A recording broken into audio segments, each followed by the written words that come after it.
Those fields down there are some of the most fertile in Britain, and this part of our country is sometimes known as the Garden of England. Let's see where it is on our map. There it is in the southeast of our country, the county of Kent. England, Wales, Scotland and Northern Ireland are divided up into counties just like Kent. Each county is responsible for collecting rubbish, maintaining roads, providing houses and schools, libraries and many other things too. Do you know what county you live in? Well, if you don't, find out and try to find out what your county authority does. There are 69 counties altogether. The biggest in area is way up in Scotland.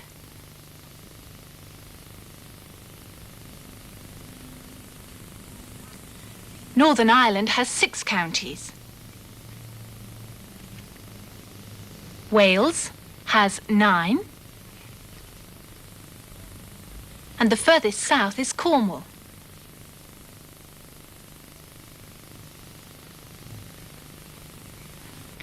Many of these counties were formed hundreds of years ago, but some of them are quite new. See what you can find out about your county. But now, let's go back to Kent. As well as being an agricultural county, Kent is by the sea, and one of the small ports on the Kentish coast is Whitstable. You can see how Whitstable has spread inland from the sea. Here's the harbour.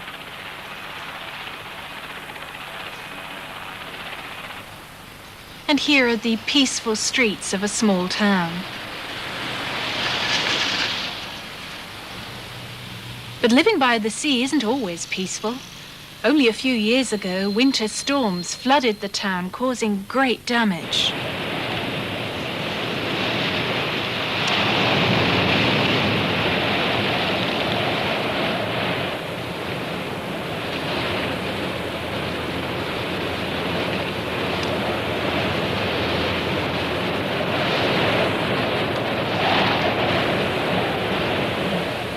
Well, thank heavens that doesn't happen very often, but if you live near the sea, your parents or grandparents may be able to tell you about similar floods or storms that they've experienced.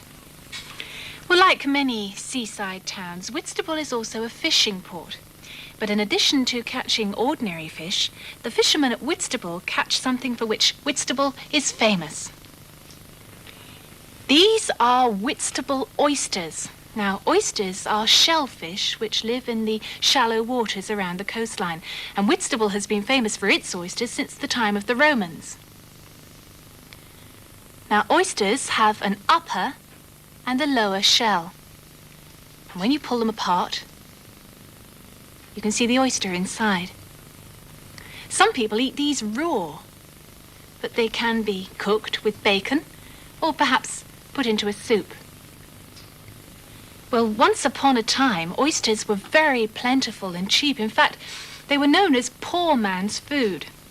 But today, they're rare and very expensive. 100 years ago, there were lots of boats in Whitstable that used to go out to dredge for oysters. Now, a dredge is a kind of scraper, which is pulled along the seabed and which scrapes up the oysters. There are still some oysters in the sea off Whitstable, and there are still some fishermen who dredge for them. Let's see how it's done. These old wooden houses used to belong to fishermen.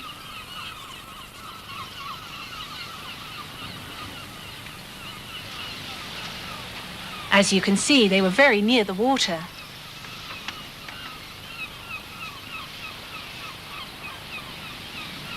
This was the headquarters of the Whitstable Oyster Company, where the oysters were packed.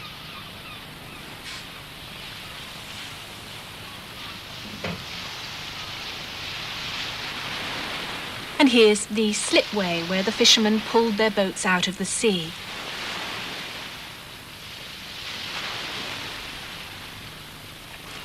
And here is the last remaining oyster dredger left in Whitstable. As you can see, she's a sailing ship and she has a crew of 3.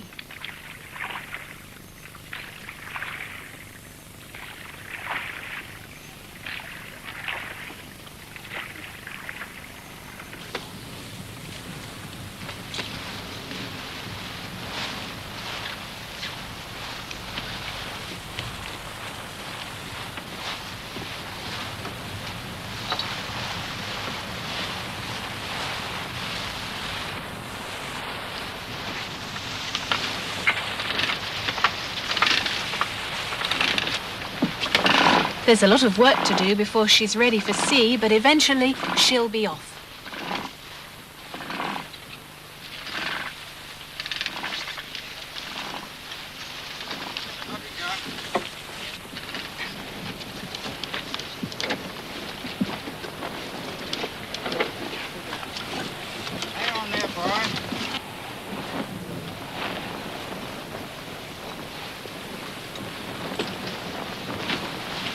She's Oyster smack. She's built in 1907. She's built by Collars, which is a well-known firm in them days. She's launched, they tell me, was booked to go down the slip on Friday the 13th. But the people who had it built, the fishermen, they wasn't superstitious, funny enough, which is very rare amongst fishermen. But the people who built the boatyard, they wouldn't launch her. So they postponed it and she was launched the following day. And she's had quite a bit of history. She's been at Whitstable all her life. She's the last one working out of Whitstable now as a pretty well full-time fisherman. She does oystering all through the winter, every winter. She's oystering. Summertime she just does a bit of yachting and a bit of cruising and other than that. But she's been ashore on the beach, broken moorings and come ashore in a gale of wind once. She's been sunk by a steamboat on her moorings. We rammed into a barrier of her and sunk. She was recovered both times and rebuilt again and put to work again. I bought her in 1968 and she was in terrible state then. You couldn't walk on her deck. She was rotten, absolutely rotten. Her bottom was the same. I virtually rebuilt her several new planks and that. The stern was cut off her. She had a different type of stern then. I had to rebuild the stern and put it back how it should be. I re-rigged her because she was converted as a motorboat and I completely re-rigged her. Mast, everything, all the lot, new deck, bulwarks, everything. It's all done by my own hands. In its heyday, at the top of when there was plenty of boats about now and everyone was under sail, there was up to 125 of these boats laying in the bay at Whitstable. It was all working, it was all owned by all local people. Had a crew of 3 in the summertime, 4 in the wintertime. And everyone used to work them, shoemakers, bakers, carpenters, builders, all the lot. They all used to have shares in the Oyster Company and they all used to work these boats. Hey lads, you're spinning one clue.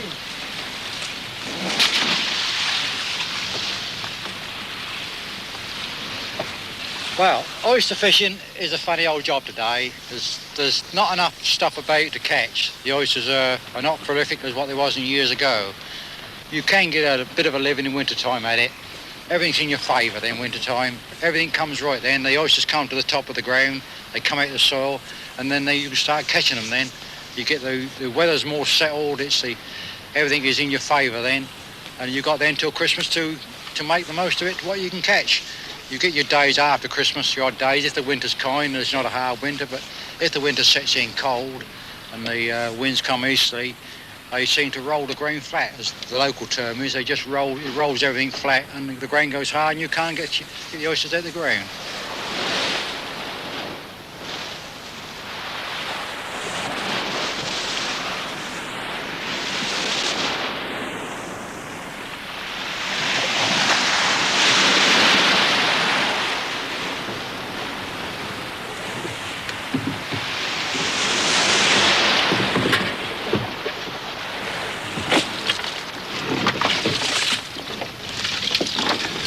Well, the oyster is a shellfish. It's a mystery actually. I'm not certain if it's born a male. I've got an idea it is born a male, but it changes to a female when it wants to reproduce again. Now, when it changes to the female to produce, it can put into the water and anything up to 500,000 young oysters. And they float around for about 10 days in the water as a larvae. And then they decide that they want to become like their dads or mothers, whichever the case may be, and they settle to the bottom of the water, and they stick on anything that's hard and shiny and smooth, which is a shell, a stone, a glass bottle, or a bit of pottery, anything like that. They stick to it, and then that's where they stay. They take 4 years to grow before they're fit to eat. Then they can grow anything up to 20 years of age, but the best age is 4 to 5 years for the eating purposes. Well, the oysters over the years of bad winters and that have been killed off through these big freeze-ups we've had. We've had several bad winters. They kill everything off. What happens is that the weather becomes cold, snow, ice and frost. Well, with that you get calms. And when you get the calms, everything lays quiet. The oyster can't feed, so he starves. And he becomes weak and he opens up. Because an oyster, his normal position is open, not shut. His shut is his defensive way. So he lays open, and 9 times out of 10 with these frosty weathers and hard weather, snow and cold and that, you get easterly winds. Easterly winds scour the bottom and cause a lot of sand in the water, and the oysters take the sand in and they choke and die. And that is one of the things why you don't want bad winters with oysters, for that, especially in this place here, because that's what kills them off. Well, there are several reasons why oysters are scarce in Whitstable these days. The cold winters that Mr. Coleman mentioned killed off many of them. Pollution killed others, and the fishermen themselves caught too many of the oysters that were left. And a similar sort of thing has happened with lots of fish, too. And our only hope for having fish and oysters in the future is to let them breed and build up their numbers again. But there are still many shellfish around our seashores. I wonder if when you've been down by the seaside, you've seen any of these. Here are some scallops. And these are clam shells. These are whelks. And here are some winkles. Well, next time you're down by the seaside, keep your eyes open for shellfish like these, and you may see other sorts too. Goodbye.